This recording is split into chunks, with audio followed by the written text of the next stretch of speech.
Good evening and welcome to the May edition of Skul Bilong You.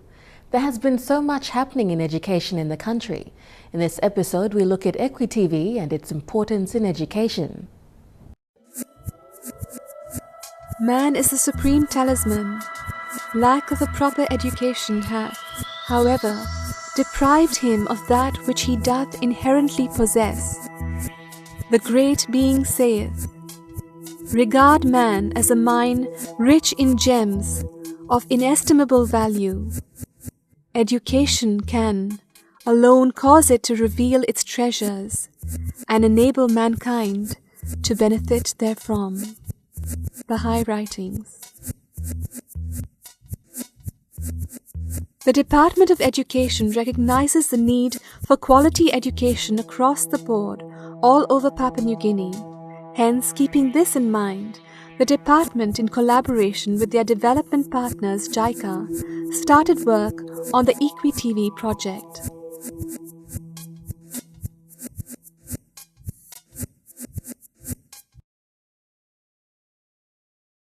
This EquiTV project has received wide appreciation all over the country by teachers and students alike.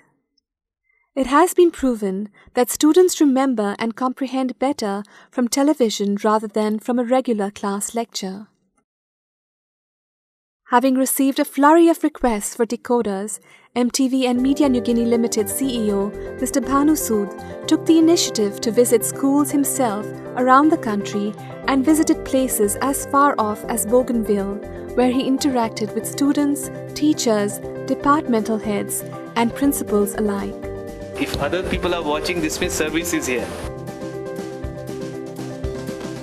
All of whom expressed their deep gratitude for the efforts taken by the Department of Education for the spread of quality education. Particular mention was made of the science lessons conducted on EquiTV, where many mentioned how they benefited from seeing the experiments conducted on TV. Samla science teacher belum kan abang sama kemal eksperimen tu mas le science so misal kemal students le TV amasa kemal eksperimen nam plaza behind him. Basically, why it is important and good for the children in Bilong to watch and learn from these programs is that some schools, or many part schools, do not have enough materials to use, particularly in subjects like science and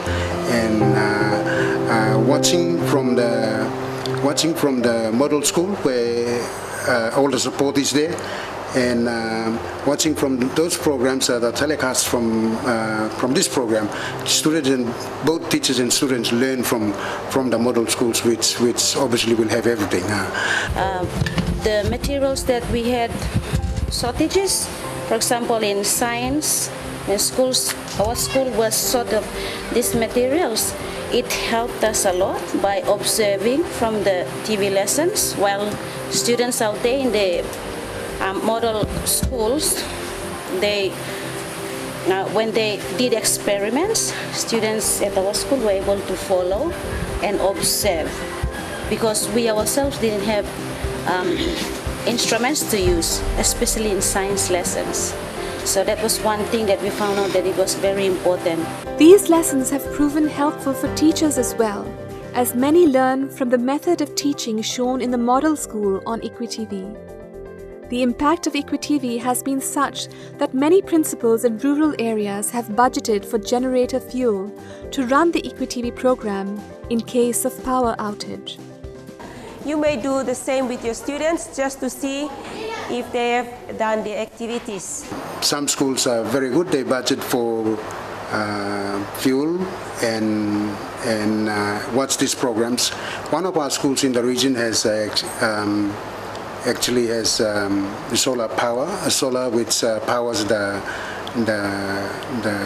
systems where schools can watch TV.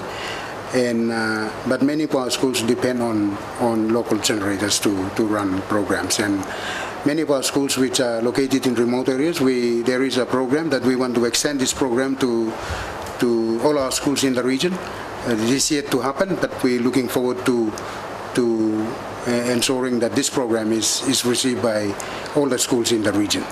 The MTV crew was delighted to note that academic results were affected positively in those schools that had access to EquiTV. Because schools that are watching TV and have access to these programs, the results or academic results in these schools have improved greatly, as the students are learning by watching these programs on TV.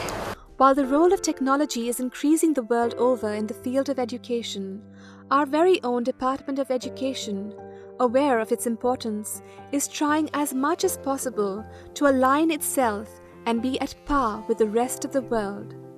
Dr. Michael Tapo, Secretary for the Department of Education, discusses the department's future plans. Substantive issue. One of the very important things that I would like to get our children, our teachers, our parents out there to appreciate the communication through television is this.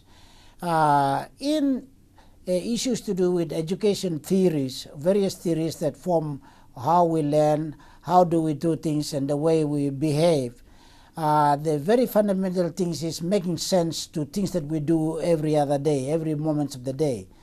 And this is to do with the, in theory they call the constructivist theories, where it is constructed around knowledge and skills, and the meaning is constructed out the way we do things, and the way we behave is made sense of it given the way that the skill is actually developed or done over time.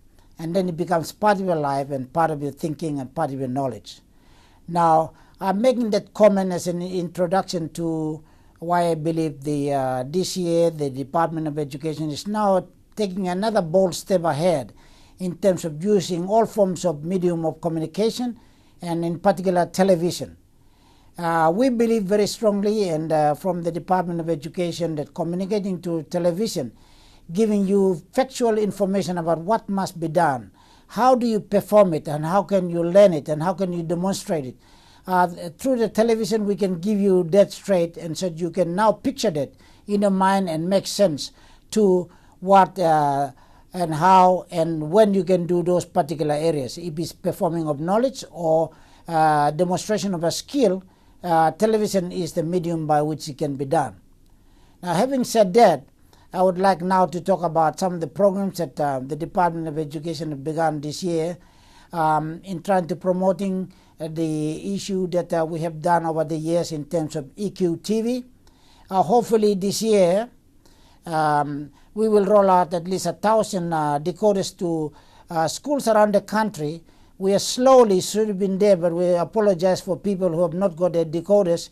To eventually, when you get it within this month, there will be instructions on how you connect those wires to the television set.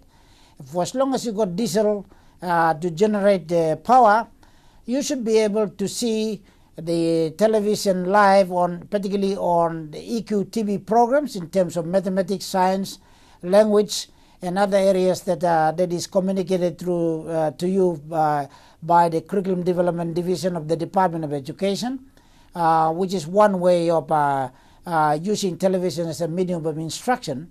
It's a powerful tool, a powerful learning tool, if you like, in terms of you are making learning or making sense to whatever is broadcast to you.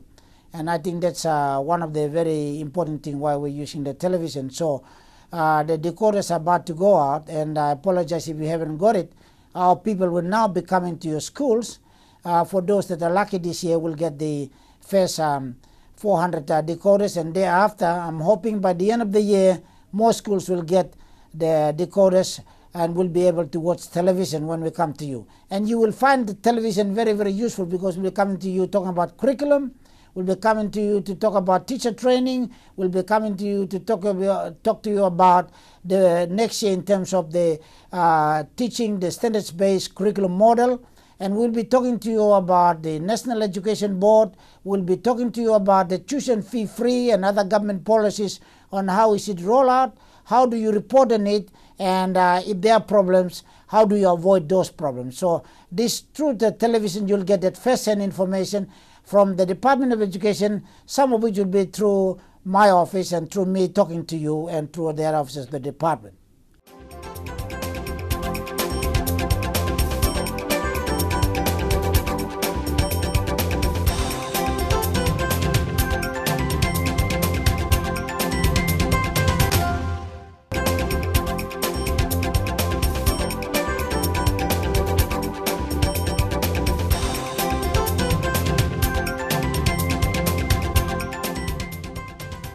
In this segment, we take a look at information technology and how it can be used in schools to enhance the learning of students.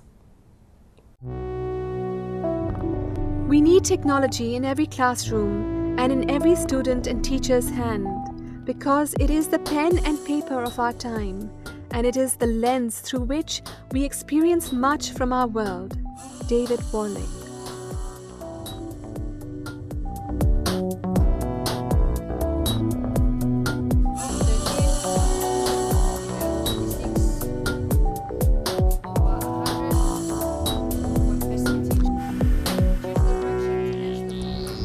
Seventeen is B.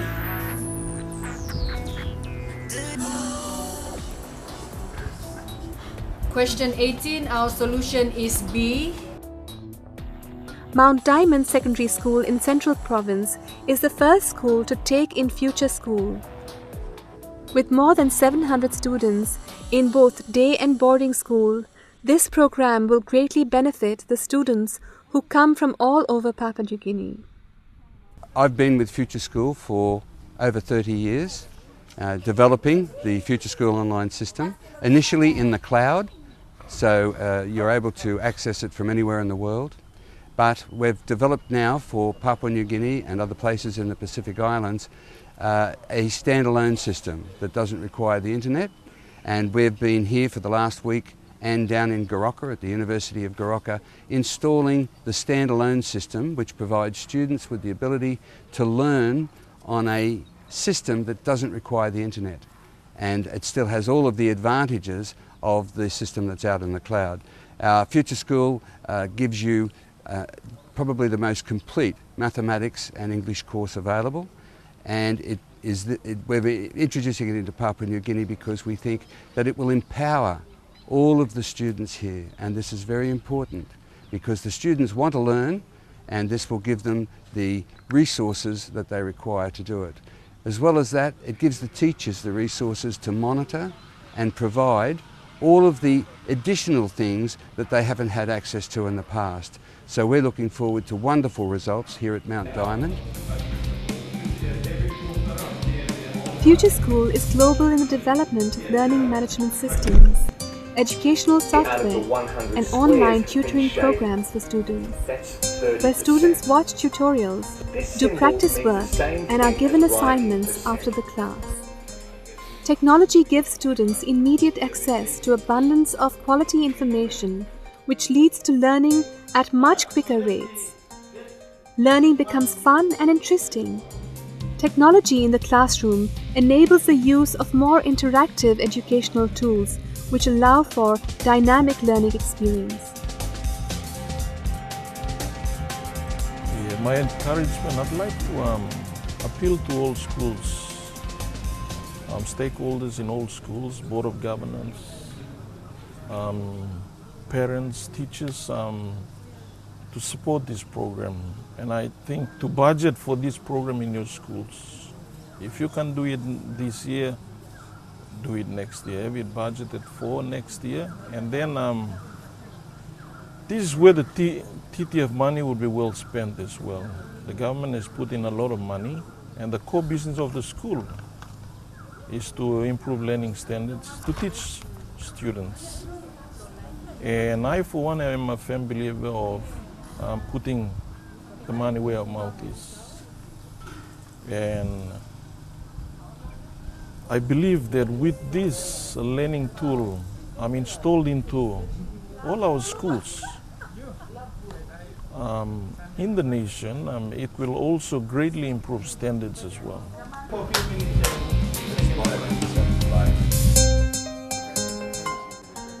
The teaching staff were awarded certificates after successfully completing the one-week workshop. The workshop gave the academics in-depth knowledge on how they can use the program in the school to help their students. The paper that is given to you is for your exercise or your practice. We will come to that. I would recommend to any school is the remedial program that's inbuilt. It's within the whole system. It has the ability to take the students back 2 years, maybe 3 years back. I find that very useful in my school. because they're coming in here for grade 9 and they come from all over Central Province. And the starting point, we always wonder where to start off with these particular students who come from all over Central Province. Their remedial program helps us to find where we can start for all of these students. Most of the students I find, particularly this year, don't have the basics in English as well as mathematics. With this program, we can give them remedial classes for year 8 and year 7 that will ensure that these students get the basics in mathematics and English. Now, because we are now sure that now they are at that level, we can now continue with the syllabus for grade 9. That is our own PNG syllabus. The principal goal of education is to create men and women who are capable of doing new things, not simply repeating what other generations have done. Jean Piaget. Mount Diamond Secondary School is venturing into applying new teaching and learning ideas for its students and teachers in this era of technology. When the atmosphere encourages learning, learning is irresistible. Elizabeth Frost.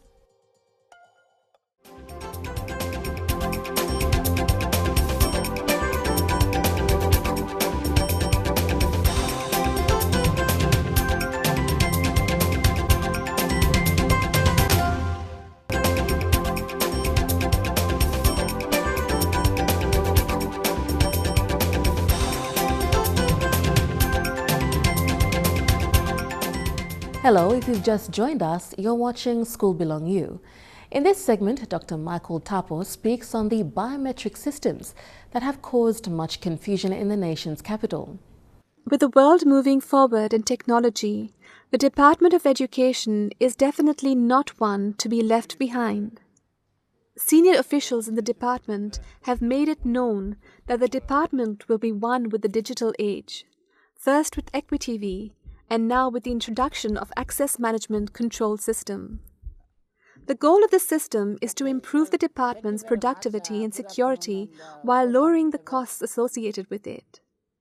The new system is a biometric system known as Smartphone, Smart Information or Smart PSI, which will assist the Department of Education with reliable data collection for each student and teacher by registering their thumbprint on a device. I'm now being asked to explain to the issues, particularly in NCD schools, and maybe throughout this year there'll be other schools throughout Papua New Guinea, on the introduction of smartphone, smart information, smart I, I call it smart P, smart I, which will help improve the Department of Education in terms of the data collection, where most of those things are biometrics, and that the system will be such that every individual that is born in this nation has got a different ID, and that ID is through their thumb. And so we in the department have begun in the last 15 months to develop a system that can one day be used throughout the schools in the country, and this system and the technology will help be kept by the schools, and the schools each year will then remit their data to us beyond maybe teachers' enrollment or students' enrollment, teachers' what you call presence in the school, and the number of teachers' houses, number of school classrooms. All those things can be communicated by smart technology rather than filling in the form and forwarding it to the Provincial Education Division of Education and forwarding it to us, and eventually these are inputted into the computer, and thereafter this what you call become a problem. And these are the reasons why we have developed the technology. Now in NCD in particular, because it's in NCD and because schools are in NCD, we have tried to trial the smartphone, smart I, when it was developed by the Department of Education, to do it in NCD schools. So we did it in Koki vocational schools. We trialed it in Gordon Secondary School, and we trialed it in Worship Demonstration School in 2012 and in 2013. And in 2014, we are now trying to further examine the usage of that machine in trying to make sure that our data on school enrollment is good enough that we can now report to Parliament and through the National Executive Council, through this committee that was set up in 2012, which is the 2013 school survey, is to say we believe that the department's data system can be solidified or can be based on evidence if the technology is used rather than people are using the forms that are completed and forwarded to us. So these forms on census that we use is now in the census machine that we have. The very form that we use as we send out is in there already. And even the issue on teachers' resumption of duty summer receipts, the one that we normally put teachers of payroll, that also is been factored in to be in the machine. So almost everything that is communicated from the school, this technology can do all that, so that you get the data directly from the school to us, and from us in Waigani directly to the school if we need to. So you bypass a lot of the impediments that exist where forms take ages to go to the school and take ages to come. And when it comes to implementation, certain administration and management issues become a problem, and therefore either the teacher is not being paid or not being paid at the right level, or whether the student enrollment is below the required number, so we pay them less the money, the tuition fee free money, instead of the right number of students in school. And this technology helps us to actually prove that you are there, prove that the teacher is there, and also can prove that you are not there. Because if you do a weekly, what you call check and balance on the machine, it gives you an evidence about daily attendance, even of staff and about students. It gives you monthly or quarterly reports on students, the number of students in schools if you want to check if they're there. And the school accounts too. These things can also provide that information. Secretary Tapo said selected schools in NCD will pilot this new system to examine its effectiveness before spreading it to the rest of the country. He further stated that the device is specifically for the purpose of correct information on school numbers, teacher numbers, student enrollment, and the amount of infrastructure in schools that are accurate to the highest degree, so government can properly allocate funding according to the data. Consequently, this will eliminate the process of physically filling in forms from provincial education divisions to headquarters in Port Moresby. Dr. Tapo gave his assurance to parents and guardians that this new system is in no way detrimental to their school children, but has been implemented to improve the monitoring of schools and ensure that service delivery in schools are done strategically. Now let me come to NCD. Why the problem in NCD and why people believe that the Department of Education is injecting students. Let me tell the people of NCD, the parents, the guardians, the people who've been watching the television or the news program, let me assure the people. As a secretary for the Department of Education and as the Department of Education top management and the National Education Board and our school boards in the NCD schools, we are a civilized society.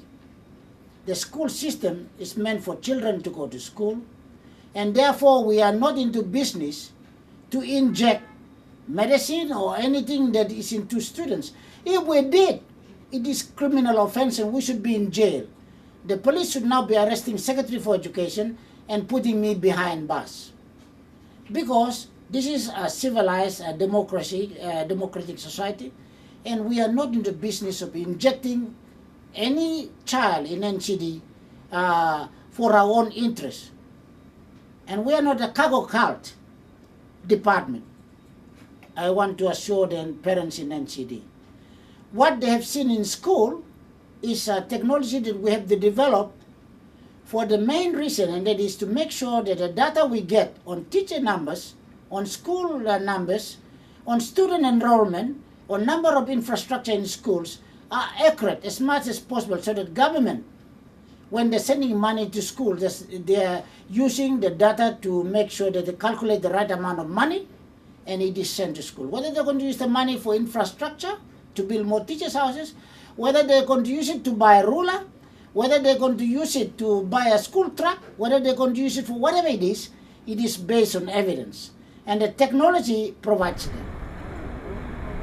We should be using technology to improve service delivery and work to be done efficiently and effectively. Do not confine your children to your own learning because they were born in another time. Chinese proverb. This time is the age of technology, and the Department of Education is working hard to meet the demands so that education quality improves to suit this time and age.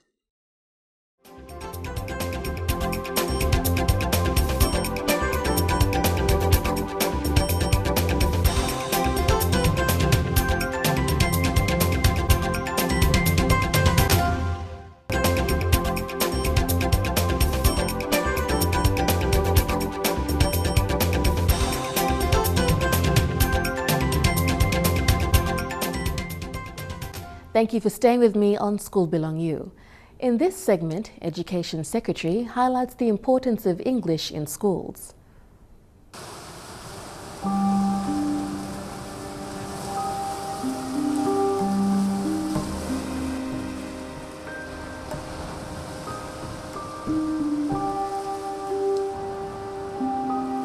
Papua New Guinea has over 800 languages, and it is the land of diverse cultures.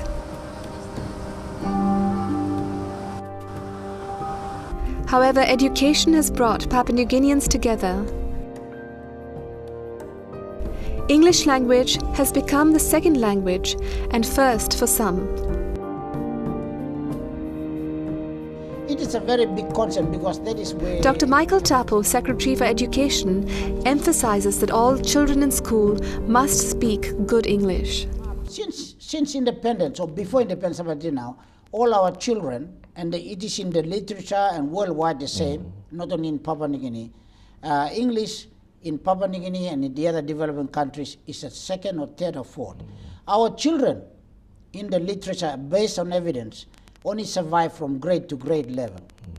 And English, they don't master it as a first language. So unless you speak English 100% of the time, then you become a very good, you're competent in speaking English.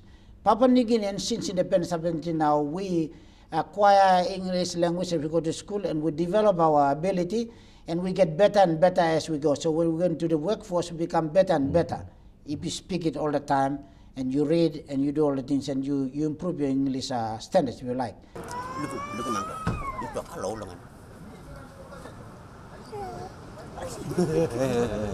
Parents and guardians encourage your children to speak English at home. Your involvement in your children's education at home will bring great rewards and can have a significant impact on your children's learning. Education starts at home, meaning that you have to train your students. If you train them how to do mathematics, or if you train them in social science, English, it's very, very compulsory, meaning that if you ask your children to go and bring a knife, you have to speak to him in English. That's where you get him to speak English. So you try and speak English at home and start using English as your communication language at home.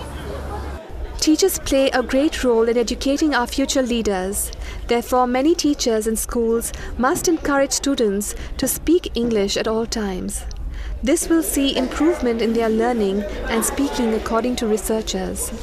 From my observations and my judgment, the modern students are not reading books. Their spellings are terrible because they're too much using these mobile phones and texting away using the short forms or these kinds of things. And when we tell them to write a good sentence with a good spelling, like for instance, please, instead of P-L-E-A-S-E, they write P-L-I-S.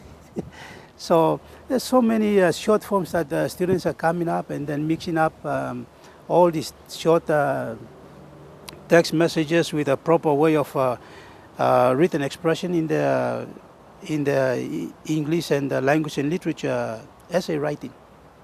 So my message to the students is that please be on the safe side of life. You're all conscious of yourselves. Try to help your parents. Do something worthwhile in the house. Don't sleep too much. Don't walk around too much. It's better to stay in the house and listen to your parents than go out and get into trouble. In order for students to master English, it must be taught in the early years of a child's education. Therefore, the Department of Education is taking that step forward. That's why we're introducing English as a subject in elementary all the way, and making sure, encouraging teachers to speak English all the time, and making sure the resources in English language is at the level of the students. And more than that, children must speak English all the time. It's a very hard thing to control. In my time, I used to go to the Christian Brothers in New Ireland. And if you speak Tok Pisin or Manus language, you are in for it. You're going to cut grass or dig a sweet potato garden. But these days, people are at ease. They can speak it. But the recent experience, and I would like to encourage Papua New Guineans, speak English all the time. And the children must speak English all the time. And if they're able to read books, they should be encouraged to read book all the time. And books must be at the level of the student. Only then Papua New Guinea will become, students will become competent, and they can go from elementary all the way to grade 12 being competent in English language, and they'll become good speakers in English language, and they can, their future is now at hand if they can be competent in English language. So for now, what is the comment on English? We have to speak English all the time. The resources have to be available to make sure that our children master the English language and acquire it well to speak it. And therefore, my encouragement to the parents out there is, and the schools and the teachers, is that please, the issue on Jolly Phonics, I believe, is the best practice. Educational researchers consistently advocate the benefits of partnerships between schools, families, and communities as a way of improving benefits and outcomes. And the teachers pay attention to making sure that the students are guided well in terms of their subject learning areas. Only then our children will, the achievement standards will be improved. And when I say achievement standards, I'm talking about the merit of the subject content, the performance of it, and the demonstration of that body knowledge. And that is what called achievement standards here. And that's the issue that many of our parents in 2013 experienced, that our children could do better, but they are not. So we need to pay attention to classroom practice by our teachers. It's not something that's called, it's not what you call a rocket science kind of thing. This is like just paying particular attention to making sure that the students given more time in making sure that they perform that particular body of knowledge or skill well, so that at the end of the day they can remember that, and so knowledge is acquired and they can do well. That's simply what it is. An investment in knowledge pays the best interest. Benjamin Franklin.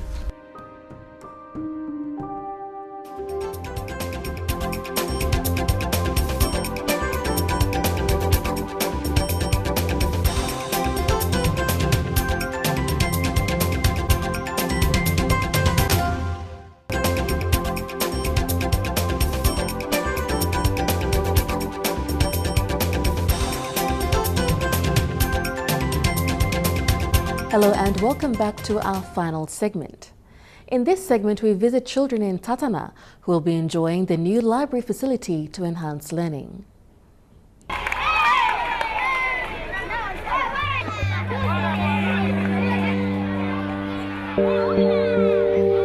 Children living on Tatana Island in Central Province were proud recipients of a newly built library from Book Bilong Pikanini. The library was officially opened by Honorable Julie Bishop.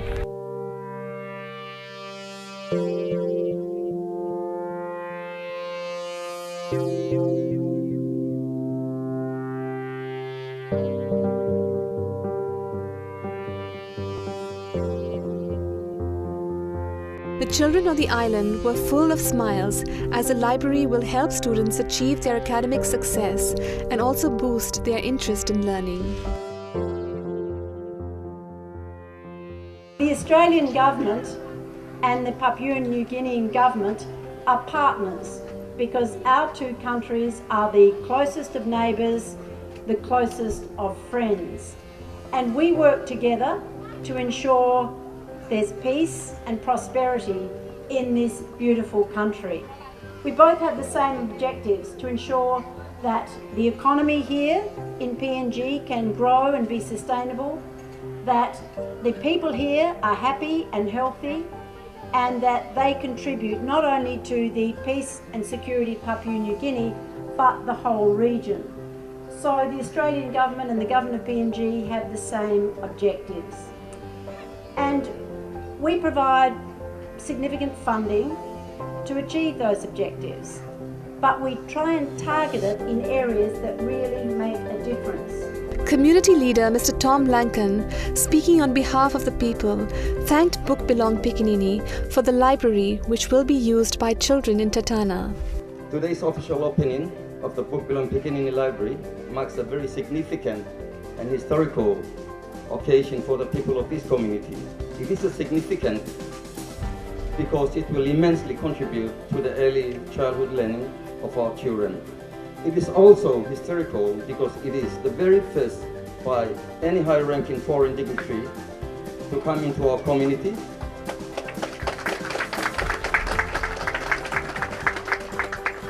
and officiate at an opening.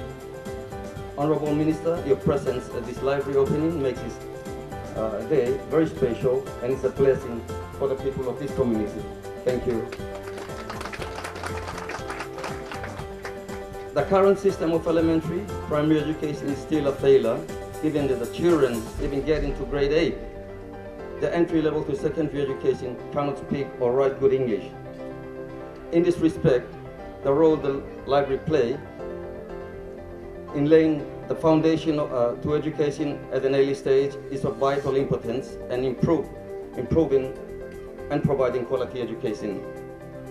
The Tatana Elementary and Primary School has no library, lacks good teachers due to shortage of accommodation.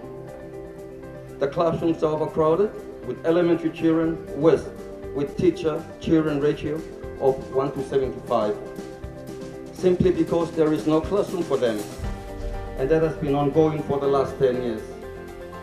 We have made numerous appeals to the authorities concerned to help us in that regard, but sadly to say, our elementary has been attending school without any roof above their head. They've never had any classroom for the last 10 years.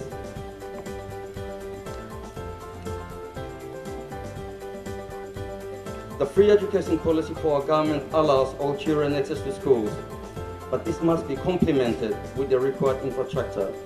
Otherwise, the policy will be worthless. Any book that helps a child to form a habit of reading, to make reading one of his or her deep and continuing needs, is good for that child. Book Bilong Pikinini is proud to bring organizations and businesses together to create positive change for the most vulnerable children in the most marginalized communities across Papua New Guinea. The Book Bilong Pikinini team works relentlessly to ensure that our syllabus, program and service provided to PNG's most vulnerable children improves every year. And I'd like to again take this opportunity to thank our staff. You really are a dream team. And it's thanks to you also that we're able to connect so successfully with the children and their families living in communities in 5 provinces of Papua New Guinea. We've become a respected service provider in a very short space of time. And Book Bilong Pikinini is sometimes a once-in-a-lifetime opportunity for children to become literate. For some of the community we serve, going to school is simply not an option. And this can be because the bus fees are more than what the family can afford, that the school is simply too far away, or that the children may be required to help at home for the family to make a living. And Book Bilong Pikinini is privileged to be able to establish libraries inside settlements and enable children and families to enable them to imagine a better lives for themselves and a better future as literate citizens that are able to take part in the community development of this country. We also have an awareness program which delivers vital health, gender and environmental messages, which also contributes to make sure that the children know how to look after themselves, look after others, but also look after each other. And we are hoping that the Tutana parents, mothers and fathers, will bring their youngest children to the Book Bilong Piccaninny Library for literacy session, and that the school children, who I think are all here today, they're looking very excited to get into their library, will come and enjoy this library to do their homework and take advantage of all the amazing materials that we have provided. I will say to the parents, you are now going to enjoy lots of questions from the children, from all the books that they'll be reading, and they will be greatly stimulated through their learning process in our libraries. We are hoping to be able to continue to respond to the huge demand for libraries, as well as our literacy, numeracy and awareness program requested by communities across PNG. We've so far committed ourselves to construct 25 libraries. Yet, this will require an important restructure, which we're currently undertaking, to ensure that the organization remains sustainable in the long run. Maintaining our business model of a collaboration between 40, and I don't know if you can see it for the balloons, but I had all our sponsors here, 40 corporate donors, managing more than 75 staff, now 15 libraries, managing our amazing programs, including our adult literacy Book Bilong Papa Mama program, managing the library construction. We're building 3 libraries at the moment, and we are just about to open our Manus Island library next month. We also have to manage our marketing and our fundraising. So this is not a job for the faint-hearted, but we believe that it's a goal well worth fighting for. There's nothing more rewarding than witnessing the transformation that the children undergo on their journey to literacy. The sense of empowerment and newfound opportunity is particularly tangible with the children and their mothers. School libraries have an important role to play in our future competitiveness in the global economy. Durand and Dashko, National Library of Canada.